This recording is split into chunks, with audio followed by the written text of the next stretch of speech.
हरे कृष्ण प्रिय भक्तों, आज हम श्रीमद् भगवद गीता के तीसरे अध्याय के श्लोक 19 की व्याख्या जानेंगे और इसका सरलार्थ समझेंगे। यह श्लोक पढ़ने से पहले हम भगवान का ध्यान करेंगे। भगवान का ध्यान हम इन मंत्रों के द्वारा करेंगे। ओम श्री परमात्मने नमः। ओम पूर्णमदः पूर्णमिदं पूर्णात् पूर्णमुदच्यते पूर्णस्य पूर्णमादाय पूर्णमेवावशिष्यते। श्रीमद्भगवद्गीता गजाननं भूतगणादिसेवितं कपितजम्बूफलचारुभक्षणम् उमासुतं शोकविनाशकारकं नमामि विघ्नेश्वरपादकपङ्कजं। ध्यानाभ्यासवशीकृतेन मनसा तन्निर्गुणं निष्क्रियं ज्योतिः किञ्चन योगिनो यदि परं पश्यन्ति पश्यन्तु ते अस्माकं तु तदेव लोचन चमत्काराय भूयाच्चिरं कलिन्दी पुलिनोदरे किमपि यन्निल्लं महो धावति यावन्निरञ्जनमजं पुरुषं जरन्तं सञ्चिन्तयामि निखिले जगति स्फुरन्तं तावद्बलात् स्फुरतिहन्त हृदन्तरे मे गोपस्य कोऽपि शिशुरञ्जपुञ्जमञ्जुः न वेद्यां येषां शरणमपि शन्न च गुणाः परित्यक्ता लोकैरपि वृजन्युक्ताः श्रुतिजडाः शरण्यं यन्ते अपि प्रसिद्धगुणमाश्रित्य सूजना विमुक्तास्तं वन्दे यदुपतिमहं कृष्णमलजम्। यस्य श्रीकरुणानवस्य करुणालिशेन बालो ध्रुवः स्विष्टं प्राप्य समाधाम समगादरङ्को अप्यविन्दच्छ्रियं याता मुक्तिमजामिलादिपतिताः शैलोऽपि पूज्यभवत् तं श्रीमाधवमाश्रित्येष्टदमहं नित्यं शरण्यं भजे। वसुदेवसुतं देवं कंसचारणमर्दनं देवकी परमानन्दं कृष्णं वन्दे जगद्गुरुं नारायणं नमस्कृत्य नरं चैव नरोत्तमं देवीं सरस्वतीं व्यासं ततो जयमुदीरयेत। हरे कृष्ण। पीछे के 2 श्लोक में वर्णित महापुरुष की स्थिति को प्राप्त करने के लिए साधक को क्या करना चाहिए, इस पर भगवान आगे के श्लोक में साधन बताते हैं। 19वां श्लोक। तस्मादसक्तः सततं कार्यं कर्म समाचर असक्तो ह्याचरन् कर्म परमाप्नोति पुरुषः। इस श्लोक का शब्दार्थ। तस्मात् इसलिए तू सततम निरंतर आसक्त आसक्ति रहित होकर कार्यम कर्तव्य कर्म कर्म का समाचर भली भांति आचरण कर ही, क्योंकि आसक्त आसक्ति रहित होकर कर्म कर्म आचरण करता हुआ पुरुष मनुष्य परम परमात्मा को आपनोति प्राप्त हो जाता है। इसका सरलार्थ। इसलिए तो निरंतर आसक्ति से रहित होकर सदा कर्तव्य कर्म को भली भांति करता रह, क्योंकि आसक्ति से रहित होकर कर्म करता हुआ मनुष्य परमात्मा को प्राप्त हो जाता है। इस श्लोक की व्याख्या। तस्मादसक्तः सततं कार्यं कर्म समाचर। पूर्व श्लोकों से इस श्लोक का संबंध बताने के लिए यहाँ तस्मात् पद आया है। पूर्व श्लोकों में भगवान ने कहा कि अपने लिए कर्म करने की कोई आवश्यकता न पड़ने पर भी सिद्ध महापुरुष के द्वारा लोक संग्रहार्थ क्रियाएं हुआ करती है। इसलिए अर्जुन को भी उसी तरह कर्तव्य कर्म करते हुए परमात्मा को प्राप्त करने की आज्ञा देने के लिए भगवान ने तस्मात् पद का प्रयोग किया है। कारण कि अपने स्वरूप स्व के लिए कर्म करने और न करने से कोई प्रयोजन नहीं है। कर्म सदैव पर अर्थात दूसरों के लिए होता है, स्व के लिए नहीं। अतः दूसरों के लिए कर्म करने से कर्म करने का राग मिट जाता है और स्वरूप में स्थिति हो जाती है। अपने स्वरूप से विजातीय पदार्थों के प्रति आकर्षण को आसक्ति कहते हैं। आसक्ति रहित होने के लिए आसक्ति के कारण को जानना आवश्यक है। मैं शरीर हूँ और शरीर मेरा है, ऐसा मानने से शरीर आदि नाशवान पदार्थों का महत्व अंतःकरण में अंकित हो जाता है। इसी कारण उन पदार्थों में आसक्ति हो जाती है। आसक्ति ही पतन करने वाली है, कर्म नहीं। आसक्ति के कारण ही मनुष्य शरीर, इंद्रियां, मन, बुद्धि आदि जड़ पदार्थों से अपना संबंध मानकर अपने आराम सुख भोग के लिए तरह तरह के कर्म करता है। इस प्रकार जड़ता से आसक्ति पूर्वक माना हुआ संबंध ही मनुष्य के बारंबार जन्म मरण का कारण होता है। कारणम गुण संगोस्य सदसद्धो निजन्मसु। आसक्ति रहित होकर कर्म करने से जड़ता से संबंध विच्छेद हो जाता है। आसक्ति वाला मनुष्य दूसरों का हित नहीं कर सकता, जबकि आसक्ति रहित मनुष्य से स्वतः स्वाभाविक प्राणी मात्र का हित होता है। उसके सभी कर्म केवल दूसरों के हितार्थ होते हैं। संसार से प्राप्त सामग्री से हमने अभी तक अपने लिए ही कर्म किए हैं, उसको अपने ही सुख भोग और संग्रह में लगाया है। इसलिए संसार का हमारे पर ऋण है, जिसे उतारने के लिए केवल संसार के हित के लिए कर्म करना आवश्यक है। अपने लिए कर्म करने से पुराना ऋण तो समाप्त होता नहीं, नया ऋण और उत्पन्न हो जाता है। ऋण से मुक्त होने के लिए बार बार संसार में आना पड़ता है। केवल दूसरों के हित के लिए कर्म करने से पुराना ऋण समाप्त हो जाता है और अपने लिए कुछ न करने तथा कुछ न चाहने से और नया ऋण उत्पन्न नहीं होता। इस प्रकार जब पुराना ऋण समाप्त हो जाता है और नया ऋण उत्पन्न नहीं होता, तब बंधन का कोई कारण न रहने से मनुष्य स्वतः मुक्त हो जाता है। कोई भी कर्म निरंतर नहीं रहता, पर आसक्ति निरंतर रहा करती है। इसलिए भगवान सततम असक्तः पदों से निरंतर आसक्ति रहित होने के लिए कहते हैं। मेरे को कहीं भी आसक्त नहीं होना है, ऐसी जागृति साधक को निरंतर रखनी चाहिए।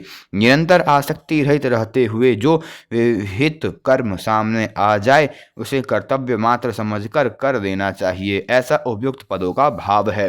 वास्तव में देखा जाए तो किसी के भी अंतःकरण में आसक्ति निरंतर नहीं रहती।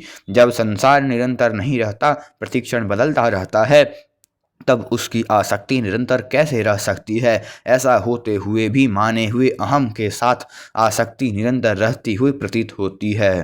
कार्यम अर्थात कर्तव्य उसे कहते हैं जिसको कर सकते हैं और जिसको अवश्य करना चाहिए। दूसरे शब्दों में कर्तव्य का अर्थ होता है अपने स्वार्थ का त्याग करके दूसरों का हित करना, अर्थात दूसरों की उस शास्त्रभित उपन्याय युक्त मांग को पूरा करना जिसे पूरा करने की सामर्थ्य हमारे में है। इस प्रकार कर्तव्य का संबंध परहित से है। कर्तव्य का पालन करने में सब स्वतंत्र और समर्थ हैं, कोई पराधीन और असमर्थ नहीं है। हाँ, प्रमाद और आलस्य के कारण अकर्तव्य करने से, बुरा अभ्यास हो जाने से तथा फल की इच्छा रहने से ही वर्तमान में कर्तव्य पालन कठिन मालूम देता है, अन्यथा कर्तव्य पालन के समान सुगम कुछ नहीं है। कर्तव्य का संबंध परिस्थिति के अनुसार होता है। मनुष्य प्रत्येक परिस्थिति में स्वतंत्रता पूर्वक कर्तव्य पालन कर सकता है। कर्तव्य का पालन करने से ही आसक्ति मिटती है। अकर्तव्य करने तथा कर्तव्य न करने से आसक्ति और बढ़ती है। कर्तव्य अर्थात दूसरों के हितार्थ कर्म करने की वर्तमान की आसक्ति और कुछ न चाहने से भविष्य की आसक्ति मिट जाती है। समाचार पद का तात्पर्य है कर्तव्य कर्म बहुत सावधानी, उत्साह तथा तत्परता से विधिपूर्वक करने चाहिए।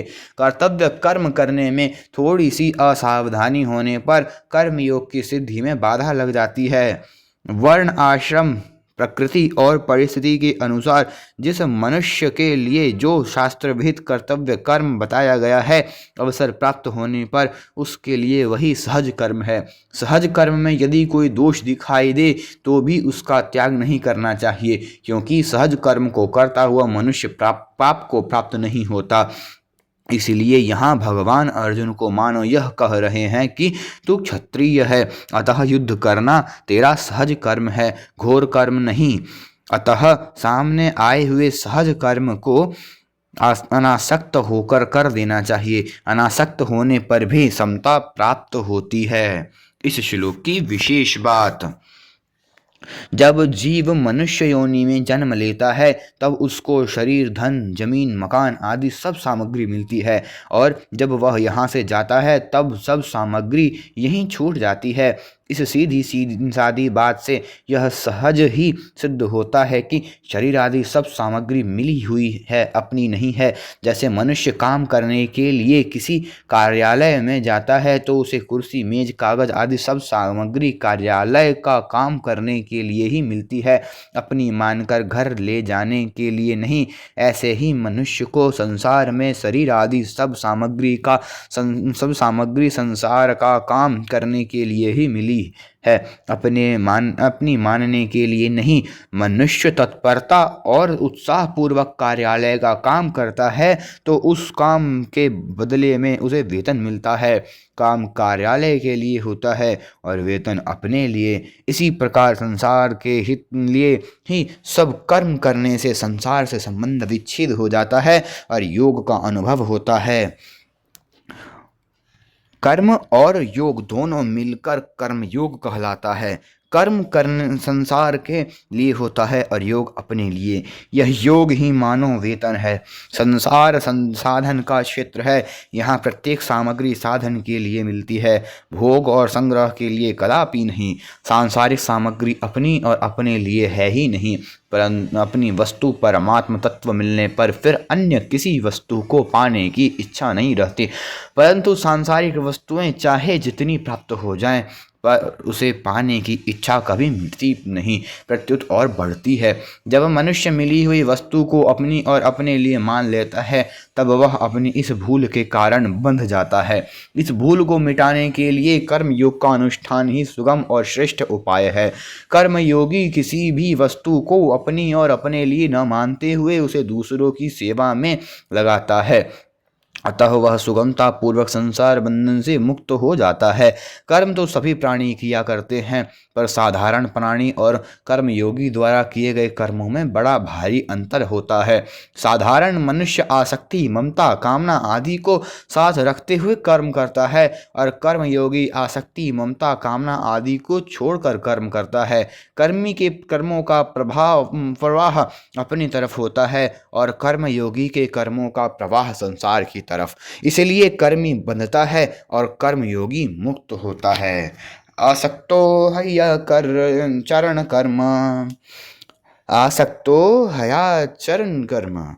मनुष्य ही आसक्ति पूर्वक संसार से अपना संबंध जोड़ता है, संसार नहीं। अतः मनुष्य का कर्तव्य है कि वह संसार के हित के लिए ही सब कर्म करे और बदले में उनका कोई फल न चाहे।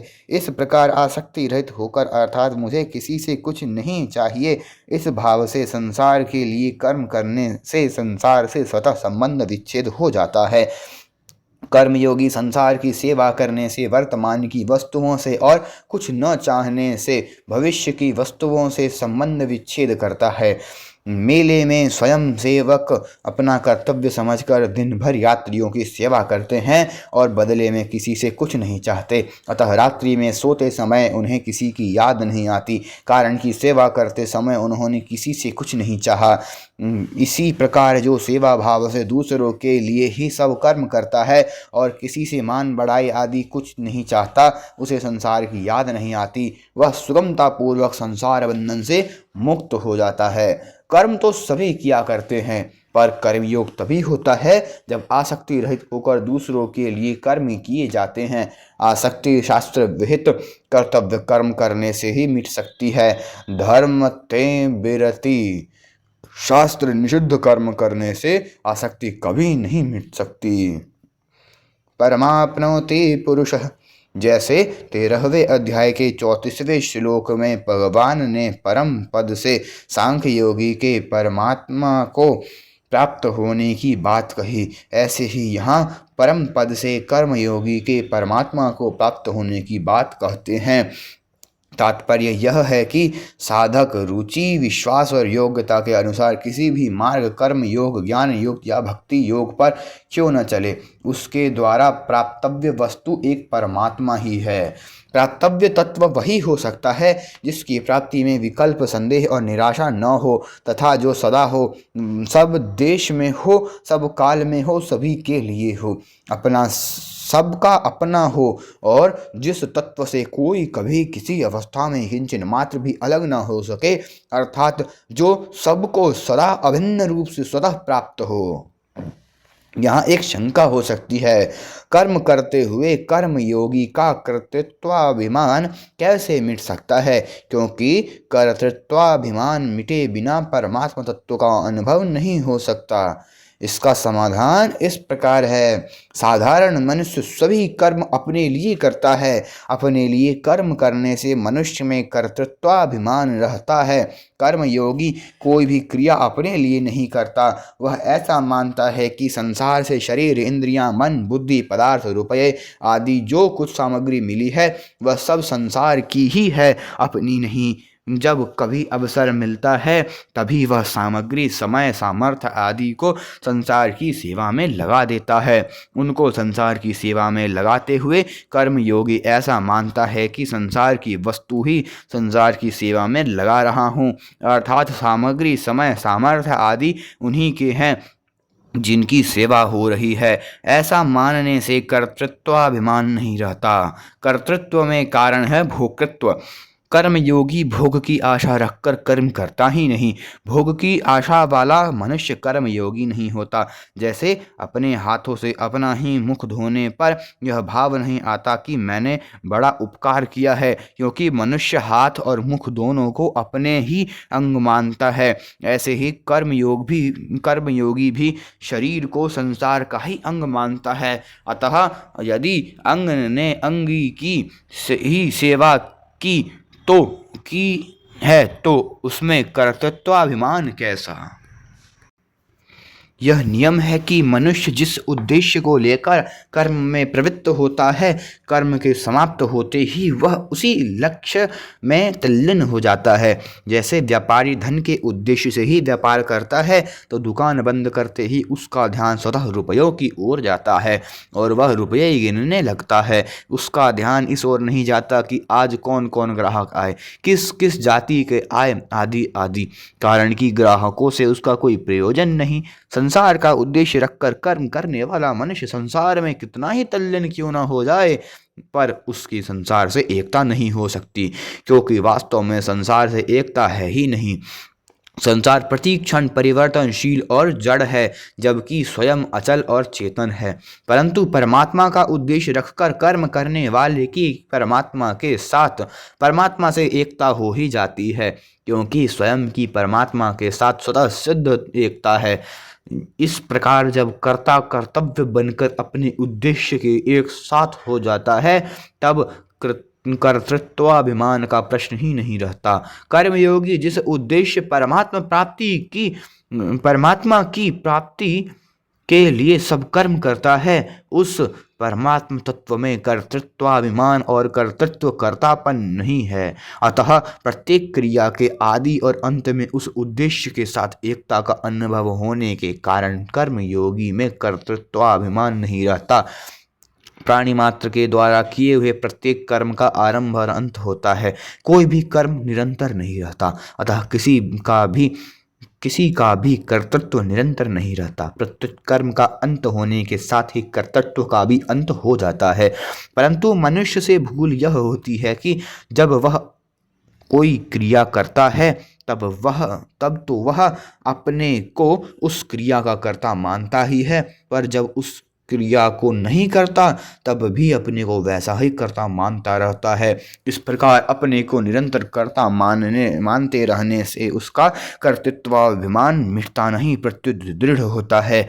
जैसे कोई पुरुष व्याख्यान देते समय तो वक्ता होता है, पर जब दूसरे समय में भी वह अपने को वक्ता मानता रहता है तब उसका कर्तृत्वाभिमान नहीं मिटता। अपने को निरंतर व्याख्यानदाता मानने से ही उसके मन में यह भाव आता है कि श्रोता मेरी सेवा करे, मेरा आदर करे, मेरी आवश्यकताओं की पूर्ति करे, और मैं इन साधारण आदमियों के पास कैसे बैठ सकता हूँ, मैं यह साधारण काम कैसे कर सकता हूँ, आदि। इस प्रकार उसका व्याख्यान रूप कर्म के साथ निरंतर संबंध बना रहता है। इसका कारण है व्याख्यान रूप कर्म से धन, मान, बड़ाई, आराम आदि कुछ न कुछ पाने का भाव होना। यदि अपने लिए कुछ भी पाने का भाव न रहे तो कर्तापन केवल कर्म करने तक ही सीमित रहता है और कर्म समाप्त होते ही कर्तापन अपने उद्देश्य में लीन हो जाता है। जैसे मनुष्य भोजन करते समय ही अपने को उसका भोक्ता अर्थात भोजन करने वाला मानता है, भोजन करने के बाद नहीं, ऐसे ही कर्मयोगी किसी क्रिया को करते समय ही अपने को उस क्रिया का कर्ता मानता है, अन्य समय नहीं। जैसे कर्मयोगी व्याख्यान दाता है और लोगों में उसकी बहुत प्रतिष्ठा है, परंतु कभी व्याख्यान सुनने का काम पड़ जाए तो वह कहीं भी बैठकर सुगमतापूर्वक व्याख्यान सुन सकता है। उस समय उसे न आदर की आवश्यकता है न ऊंचे आसन की, क्योंकि तब वह अपने को श्रोता मानता है, व्याख्यान दाता नहीं। कभी व्याख्यान देने के बाद उसे कोई कमरा साफ करने का काम प्राप्त हो जाए तो वह उस काम को वैसे ही तत्परता से करेगा जैसी तत्परता से वह व्याख्यान देने का कार्य करता है। उसके मन में थोड़ा भी यह भाव नहीं आता कि मैं इतना बड़ा व्याख्यानदाता होकर मैं यह कमरा साफ सफाई का तुच्छ काम कैसे कर सकता हूँ, लोग क्या कहेंगे, मेरी इज्जत धूल में मिल जाएगी इत्यादि। वह अपने को व्याख्यान देते समय व्याख्यानदाता, कथा श्रवण के समय श्रोता और कमरा साफ करते समय कमरा साफ करने वाला मानता है। अतः उसका कर्तृत्वाभिमान निरंतर नहीं रहता। जो वस्तु निरंतर नहीं रहती अपितु बदलती रहती है वह वास्तव में होती नहीं और उसका संबंध भी निरंतर नहीं रहता। यह सिद्धांत है। इस सिद्धांत पर दृष्टि जाते ही साधक को वास्तविकता का अनुभव हो जाता है। कर्मयोगी सब क्रियाएं उसी भाव से करता है जिस भाव से नाटक में एक स्वांगधारी पात्र करता है। जैसे नाटक में हरिश्चंद्र का स्वांग नाटक के लिए ही होता है और नाटक समाप्त होते ही हरिश्चंद्र रूप स्वांग का स्वांग के साथ ही त्याग हो जाता है, ऐसे ही कर्मयोगी का कर्तापन भी स्वांग के समान केवल क्रिया करने तक ही सीमित रहता है। जैसे नाटक में हरिश्चंद्र बना हुआ व्यक्ति हरिश्चंद्र की सब क्रियाएं करते हुए भी वास्तव में अपने को उस क्रियाओं का कर्ता नहीं मानता, ऐसे ही कर्मयोगी शास्त्रविहित संपूर्ण कर्मों को करते हुए भी वास्तव में अपने को उन क्रियाओं का कर्ता नहीं मानता। कर्मयोगी शरीर आदि सब पदार्थों को स्वांग की तरह अपना और अपने लिए न मानकर उन्हें संसार का मानते हुए संसार की ही सेवा में लगा देता है। अतः किसी भी अवस्था में कर्मयोगी में किंचन मात्र भी कर्तृत्वाभिमान नहीं रह सकता। कर्मयोगी जैसे कर्तृत्व को अपने निरंतर नहीं मानता, ऐसे ही माता पिता स्त्री पुत्र भाई भौजाई आदि के साथ अपना संबंध भी निरंतर नहीं मानता। केवल सेवा करते समय ही उनके साथ अपना संबंध सेवा करने के लिए ही मानता है। यदि कोई पति है तो पत्नी के लिए पति है, अर्थात पत्नी कर्कशा हो, कुरूपा हो, कलह करने वाली हो, पर उसे पत्नी रूप में स्वीकार कर लिया तो अपनी योग्यता सामर्थ्य के अनुसार उसका भरण पोषण करना पति का कर्तव्य है। पति के नाते उसके सुधार की बात कह देनी है, चाहे वह माने या न माने। हर समय अपने को पति नहीं मानना है, क्योंकि इस जन्म से पहले वह पत्नी थी इसका क्या पता, और मरने के बाद भी वह पत्नी रहेगी इसका भी क्या निश्चय। तथा वर्तमान में भी वह किसी की माँ है, किसी की पुत्री है, किसी की बहन है, किसी की भाभी है, किसी की ननद है आदि आदि।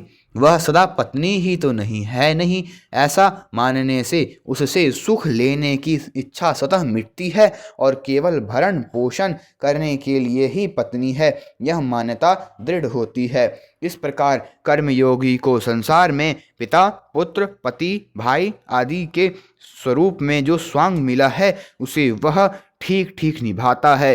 दूसरा अपने कर्तव्य का पालन करता है या नहीं उसकी ओर वह नहीं देखता।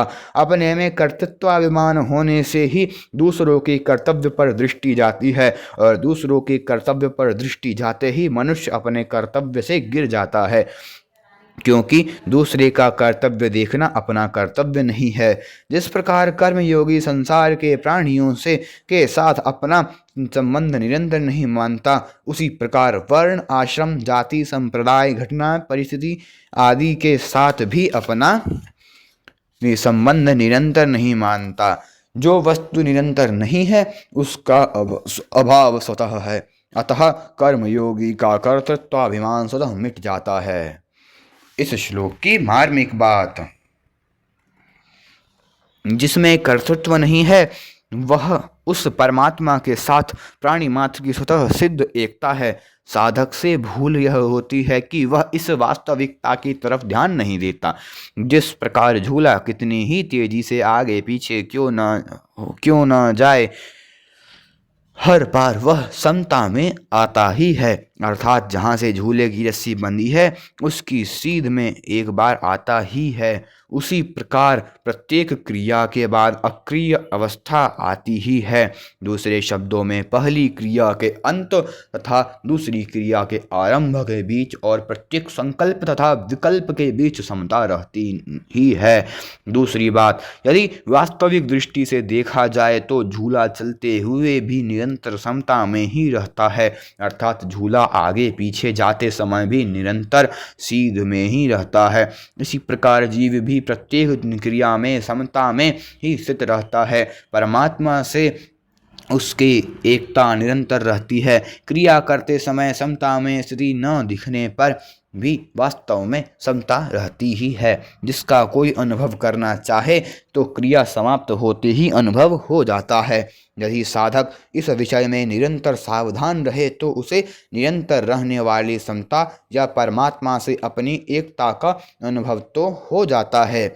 जहाँ कर्तृत्व नहीं है, माने हुए कर्तृत्वाभिमान को मिटाने के लिए प्रतीत और प्राप्त का भेद समझ लेना आवश्यक है। जो दिखता है पर मिलता नहीं उसे प्रतीति कहते हैं, और जो मिलता है पर दिखता नहीं उसे प्राप्त कहते हैं। देखने सुनने आदि में आने वाला प्रतीक्षण परिवर्तनशील संसार प्रतीति है और सर्वत्र नित्य परिपूर्ण परमात्म तत्व पर प्राप्त है। परमात्म तत्व ब्रह्मा से चीटी पर्यंत सबको समान रूप से स्वतः प्राप्त है। इदंता से दिखने वाली प्रतीति का प्रतीक्षण अभाव हो रहा है। दृश्य मात्र प्रतीक्षण अदृश्य में जा रहा है। जिनसे प्रतीति होती है वे इंद्रियां, मन, बुद्धि सभी आदि भी प्रतीति ही हैं। नित्य अचल रहने वाला स्वयं को प्रतीति की प्राप्ति नहीं होती। सदा सब में रहने वाला परमात्म तत्व स्वयं को नित्य प्राप्त है, इसलिए प्रतीति अभाव रूप और प्राप्त भाव रूप है। ना सतो विद्यते भावो ना भावो विद्यते सतः। व्यामन मात्र पदार्थ और क्रिया प्रतीति है। क्रिया मात्र अक्रियता में लीन होती है। प्रत्येक क्रिया के आदि और अंत में सहज अक्रिय तत्व विद्यमान रहता है। जो आदि और अंत में होता है वही मध्य में भी होता है, यह सिद्धांत है। अतः क्रिया के समय भी अखंड और सहज अक्रिय तत्व ज्यों का त्यों विद्यमान रहता है। वह सहज अक्रिय तत्व अक्रिय और सक्रिय दोनों अवस्थाओं को प्रकाशित करने वाला है, अर्थात वह प्रवृत्ति और निवृत्ति दोनों से परे है। प्रतीति से माने हुए संबंध अर्थात आसक्ति के कारण ही नित्य प्राप्त परमात्म तत्व का अनुभव नहीं होता। आसक्ति का नाश होते ही नित्य प्राप्त परमात्म तत्व का अनुभव हो जाता है। अतः आसक्ति रहित होकर प्रतीति की सेवा में लगा देने से प्रतीति का प्रवाह प्रतीति की तरफ ही हो जाता है और स्वतः प्राप्त परमात्म तत्व शेष रह जाता है। आज का यह श्लोक संपूर्ण हुआ। अगला श्लोक, आसक्ति रहित होकर कर्म करने अर्थात अपने लिए कोई कर्म न करने से क्या कोई परमात्मा को प्राप्त हो चुका है? इसका उत्तर भगवान आगे के श्लोक में देते हैं। कर्मण्यैव हि संसिद्धिम् आस्थिता जनकादयः लोक संग्रहमेवापि संपश्यं कर्तुमर्हसि। हरे कृष्ण। अगर आप सभी को वीडियो पसंद आया तो वीडियो को लाइक करिए और इसी प्रकार की और वीडियो देखने के लिए चैनल को सब्सक्राइब करिए तथा अन्य भक्तों के साथ शेयर करिए। अगर आपने पिछले श्लोकों की वीडियो नहीं देखी है तो डिस्क्रिप्शन बॉक्स में उनका लिंक है, आप वहां से देख सकते हैं। हरे कृष्ण, हरि बोल।